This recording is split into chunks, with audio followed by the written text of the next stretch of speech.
If we apply the logic of Once Bitten to other vampire movies, say Twilight, I can understand why Edward had interest in Bella. I mean, no one in their right mind would even think about going near someone who had the same personality as a wooden table. Shame on you, Stephanie Myers. You should have created a more interesting female character who wasn't, oh, I don't know who to choose. Okay, maybe I should actually talk about the movie Once Bitten. What's there to talk about? It stars a young Jim Carrey in it, and that's pretty much the only star I remember out of this. Now, granted, my viewing options was kind of limited, and I can only see it via clips off of YouTube. I didn't use Netflix, nor do I plan on getting Netflix. I'll address that in another video.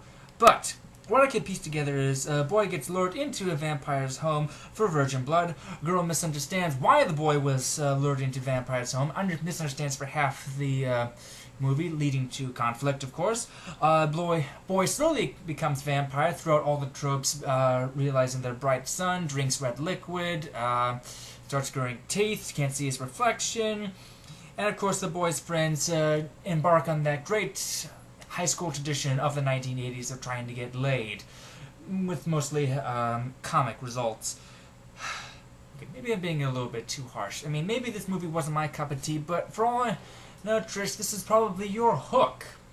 I mean, critics laughed that out of the theater, thinking that it was a terribly made film, but I grew up on Hook. I love that movie.